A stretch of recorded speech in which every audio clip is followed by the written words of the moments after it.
شخصیات پر گفتگو کرنا یعنی کسی انڈیویجول کے بارے میں بات کرنا کوئی بات نہیں ہوتی ہے، بھلے آپ جو بھی تنقید کر رہے ہیں، کیونکہ گفتگو کسی آئیڈیا پر، کسی خیال پر، کسی ایسے نظریے پر ہوتی ہے جو لوگوں کی زندگیوں میں تبدیلی لے آئے یا ان کی زندگیوں میں ایک انقلاب برپا کرتے ہیں۔ جب آپ روزانہ انڈیویجولز کے بارے میں گفتگو کرتے ہیں تو یقینی طور پر وہ اس بات کی غمازی کرتے ہیں کہ آپ کے پاس کہنے کو کچھ نہیں، آپ لوگوں کو کوس رہے ہیں، ان کے اوپر تانہ زنی کر رہے ہیں۔ جو لوگ تجزیے پیش کرتے ہیں یا پولیٹیکل سچویشنز کو ایکسپلین کرتے ہیں یا معاشیات کو ایکسپلین کرتے ہیں، یہ ان کا کام ہوتا ہے کہ انہوں نے اس کو ایکسپلین کرنا یا اس کے اوپر بات کرنی، کیونکہ وہی روزمرہ کے موضوعات۔ لیکن لیڈرشپ کا کام ہوتا ہے کہ وہ لوگوں کے اندر نئے خیالات کو جنم دیں، نئی باتوں کو آگے لے کر آئیں اور خود ایسے طریقے سے کنڈکٹ کریں کہ لوگ ان کو مشعل راہ تصور کریں یا ایٹ لیسٹ سمجھیں تو صحیح۔ عمران خان صاحب تقاریر پر تقاریر کرتے ہیں، جلسے پر جلسہ کرتے ہیں، باتیں وہی پرانی، اور وہ بھی لوگوں کے بارے میں گفتگو کرتے ہوئے کسی کو ڈاکو کہو، کسی کو چور کہو، پھر جس کو چور کہا تھا اس کو ڈاکو کہو، اور جس کو ڈاکو کہا تھا اسے چور کہو، پھر اس میں سے کسی کو وزیر اعظم بتا دو، وغیرہ وغیرہ۔ یہ بہت ساری ایسی باتیں جو عمران خان صاحب کی سیاست سے جڑی ہیں۔ ایاز امیر صاحب عمران خان صاحب کو پسند کرتے ہیں اور عمران خان صاحب بھی انہیں پسند کرتے ہیں۔ ایاز امیر صاحب نون لیگ کے ایم این اے رہے، نواز شریف کو اپنا لیڈر سمجھتے تھے۔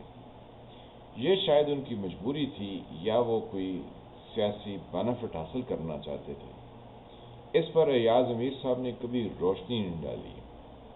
Means he never talked about it, کہ وہ نواز شریف کو کب، کیسے، کیوں کوئی سیاسی رہنما سمجھتے تھے اور ان کی جماعت میں شامل کیوں تھے۔ آپ کسی جماعت میں شامل ہوتے ہیں تو آپ اس کے اوپر اپنے نظریات یا اپنی سوچ لوگوں تک پہنچاتے ہیں کہ میں اس وجہ سے اس جماعت کے ساتھ ہوں یا میں اس وجہ سے تھا، پھر میں نے اس وجہ سے اس جماعت کو چھوڑ دیا، اور اگر ان کی کوئی پرانی یاد یا ان کا جو تعلق ہے وہ درست نہ ہو تو وہ اس پر اپنا ماتم بھی کر سکتے ہیں اور اپنی کم علمی پر اور ناسمجھی پر لوگوں سے معافی بھی طلب کر سکتے ہیں۔ ویسے یہ ہمارے ہاں انداز نہیں کہ لوگ اپنی غلطی کو کھلے دل سے تسلیم کریں اور پھر اس پر نادم بھی ہوں اور پھر اس کی تعریف کرنا چھوڑ دیں۔ چھوٹی سی مثال حسن نثار صاحب کی آپ کو دیتے ہیں کہ وہ عمران خان صاحب کے اقتدار میں آنے سے پہلے ان کی بڑی تعریفیں کرتے تھے۔ ان کے 200 لوگوں کی ٹیم اور $200 بلین اور نہ جانے کون کون سے تبدیلی کے خواب۔ حسن نثار صاحب دانش مند ہیں، وہ سمجھتے تھے کہ یہ شخص ایسا سب کچھ کر جائے گا۔ پھر وہ اس پر ماتم کرتے ہوئے دکھائی دیے کہ ان کی کم فہمی اور کم علمی نے انہیں مروا دیا۔ عمران خان کے پاس تو ایسا کچھ تھا ہی نہیں، یعنی انہوں نے یہ تسلیم کیا کہ ان کی انڈرسٹینڈنگ یا وہ جو سمجھ رہے تھے وہ درست نہیں تھا۔ اچھی بات ہے کہ آپ اپنی کسی بات کے اوپر ندامت بھی فیل کریں، لیکن پھر اسی سانس میں وہ دوبارہ سے عمران خان کی تعریفوں پہ لگ گئے تو بات سمجھ نہیں آتی ہے کہ یہ کون سی دانش مندی ہے کہ آپ ایک گناہ کر چکے ہوں تو آپ کہیں میں اب اس سے توبہ ہوتا ہوں، اور پھر اسی طرح کا وہی گناہ دوبارہ سے کر لیں اور پھر اس کو ڈیفینڈ کرنا شروع کر دیں۔ تو یہاں کوئی ڈنڈی کہتے ہیں نا پنجابی میں کہ ڈنڈی مارنا، کہ پتہ نہیں اردو میں کہتے ہیں، لیکن بہرحال وہ ڈنڈی مار گئے۔ تو ایاز امیر صاحب کی ابھی ڈنڈی مارنی باقی ہے۔ اب ان کو پریشانی کون سی ایسی ہے جو انہیں پریشان کر رہی ہے؟ وہ سوچتے ہوں گے کہ انہوں نے کس کے ساتھ دل لگا لیا پہلے جس کے حواری ہوئے، جس کے دوست ہوئے، یعنی نواز شریف کی پارٹی میں MNA ہوئے، تو وہاں سے اس محفل سے اٹھ گئے، اور اب پتہ نہیں وہ پوری آبرو کے ساتھ اٹھے یا بے آبرو ہو گئے، یا انہوں نے کسی کو بے آبرو کر دیا۔ اب یہ کہانی تو وہ خود ہی بتا سکتے۔ عمران خان سے اب ان کی یہ جو شناسائی ہے، جس پر انہوں نے کہا کہ آپ نے پراپرٹی ڈیلر کے حوالے ملک کو کر دیا، پھر اس پر ان کو سڑک کنارے کسی بات پر، یعنی اس عمل سے ان کو سختی سے بھی گزرنا پڑا، اور انہوں نے کہا کہ ان کا قصور تو صرف اتنا ہے کہ انہوں نے سچی بات کی تھی۔ تو ایاز امیر صاحب کو اب ایک پریشانی عمران خان صاحب کی طرف سے لاحق ہے، اور بہت شدید پریشان ہوں گے۔ وہ سمجھ نہیں پا رہے ہیں کہ عمران خان صاحب ان کی تعریف کر رہے ہیں یا بد تعریفی کر رہے ہیں۔ آن دا ادر سائڈ کچھ اور لوگ ہیں جو یہ سمجھ پا رہے ہیں کہ عمران خان صاحب ان کی کتنی تعریف کر رہے ہیں، کیونکہ وہاں پر انہیں نظر آ رہا ہے کہ ان کی تعریف ہو رہی ہے۔ لیکن ایاز امیر صاحب کو یہ پریشانی کھائی جا رہی ہے کہ عمران خان صاحب ان کی تعریف کر رہے ہیں یا ان کی بد تعریفی کر رہے ہیں۔ کیا عمران خان یہ رہے ہیں کہ ایاز امیر صاحب کو روڈ پر ہینڈل کیا گیا، وہ ایک دانشور ہیں، پھر ان کے ساتھ انہوں نے ایک اور دانشور کو ملا دیا، جہاں سے ایاز امیر صاحب کی پریشانی بہت بڑھ گئی۔ انہوں نے کہا کہ صابر شاکر بھی ایک دانشور،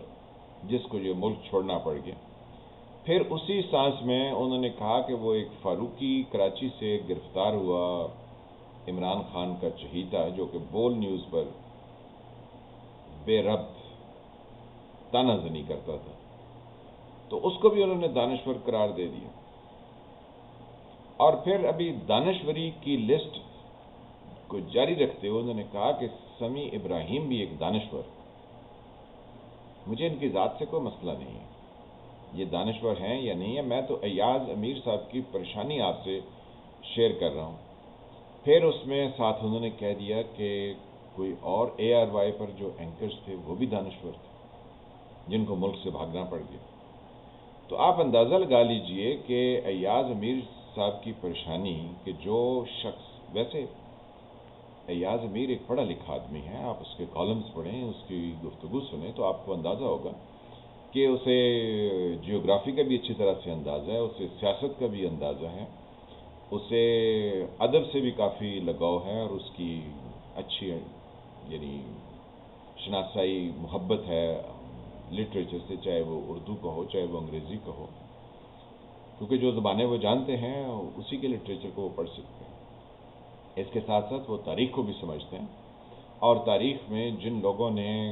ایسی کروٹ لی کہ انہوں نے اپنے ملک کے یا اپنے خطے کے حالات کو بدلا دیا، اس سے بھی اچھی شناسائی رکھتے ہیں۔ ان کی لکھی ہوئی تحریروں کو پڑھنے میں زیادہ لطف محسوس ہوتا ہے بنسبت اس کے کہ وہ کبھی گفتگو فرما رہے ہیں، کیونکہ گفتگو میں اب میڈیا پہ وہ گفتگو کرتے ہیں تو وہاں کہیں نہ کہیں کسی نہ کسی کی طرفداری وہ کر جاتے ہیں، جو کہ اب اس ایج میں جس میں ایاز امیر صاحب ہیں، ان سے یہ توقع نہیں کی جا سکتی ہے کہ وہ ایسا کریں گے۔ لیکن جو بھی ہے، ان کی پریشانی اب اس بات پر بہت زیادہ ہے کہ عمران خان صاحب ان کی تعریف کر رہے ہیں یا بد تعریفی کر رہے ہیں۔ اگر ایاز امیر صاحب صابر شاکر کے برابر میں کھڑے ہو گئے، صابر شاکر کو ایاز امیر کے برابر کھڑا کر دیا جائے، یا پھر سمیع ابراہیم کو ایاز امیر کے برابر میں ایک دانشور کے طور پر کھڑا کر دیا جائے، یا پھر وہ جو کہہ رہے تھے کراچی سے فاروقی، پتہ نہیں پورا نام ان کا کیا ہے، جو کہہ رہے تھے میں گھس کے ماروں گا گھر میں، تو ان کو بھی ایاز امیر کے مقابلے میں کھڑا کر دیں۔ اور پھر عمران خان کے سرنامی، پنجاب میں سرنامیوں سے بولتے ہیں جو آپ کا ہم نام ہو، تو وہ ایک عمران ریاض خان ہیں، ان کو بھی دانشور کے طور پر عمران خان صاحب پیش کر دیں، تو آپ خود ہی اندازہ لگا سکتے ہیں کہ عمران خان صاحب جرمنی اور جاپان کی سرحدوں کو ملانے والے خود کتنے بڑے دانشمند ہیں۔ بس ان کی تقاریر سنتے جائیے جس میں وہ تانہ زنی کریں گے، لوگوں کے اوپر گفتگو کریں گے، لوگوں کو تانے ماریں گے. ان کے پاس کوئی نیا آئیڈیا، کوئی نئی فلسفی، کوئی نیا انقلابی پروگرام ایسا نہیں کہ جس پر وہ لوگوں سے گفتگو کریں اور لوگوں کو بتائیں کہ پاکستان کو مسائل سے نکالنے کے لیے آخر کون سے ایسے ممکنہ طریقے ہیں کہ جن پر بات کی جا سکتی ہے اور بات کر کے ہم ان مسائل سے آگے نکل سکتے ہیں. وہ جو کر رہے ہیں وہ روزانہ آپ دیکھتے ہیں، اور اب تو ان کی تقاریر لوگوں کو کیا بچوں کو زبانی یاد ہو گئیں، اور اکثر و بیشتر ان کے نادان دوست انہیں ان بچوں کو میڈیا پر لے کر آتے ہیں جو عمران خان صاحب کی نقل کرتے ہیں، تو وہ سارے وہی باتیں کر رہے ہوتے ہیں جو عمران خان صاحب 2018 سے پہلے کرتے تھے، یا آج گجرات کے جلسے میں بھی انہوں نے کی، کیونکہ آج سپٹمبر کی 2 تاریخ ہے اور 2022 ہے، تو اس میں کوئی فرق نہیں ہے. تو جب تالاب کا جو پانی ہے کیونکہ وہ کھڑا ہوتا ہے تو اس کے اندر چیزیں فریش نہیں رہتی ہیں، اس میں بدبو آنی شروع ہو جاتی ہے. پانی وہی ہے جو چشمے سے نکلتا ہے اور ندی نالوں کی شکل اختیار کرتے ہوئے پہاڑوں سے اور وادیوں سے بہہ نکلتا ہے. اسی کے اندر زندگی بھی ہوتی ہے اور اسی میں مٹھاس بھی ہوتی ہے اور اسی میں صحت بخش علامات بھی ہوتی ہیں. تو ذرا سوچئے. میں ہوں فیض ملک، آپ دیکھ رہے تھے سرکار. اللہ تعالیٰ آپ کو اپنی زبان میں رکھے. جن فرینڈز نے چینل کو سبسکرائب نہیں کیا اس کو سبسکرائب کریں، گھنٹی کے نشان کو بھی دبا دیں تاکہ آپ کو نئی آنے والی ویڈیوز ملتی رہیں. ویڈیو کو لائک کریں، شیئر کریں، کمنٹ کریں. ملتے ہیں کسی نئے ٹاپک کے ساتھ، تب تک کے لیے خدا حافظ.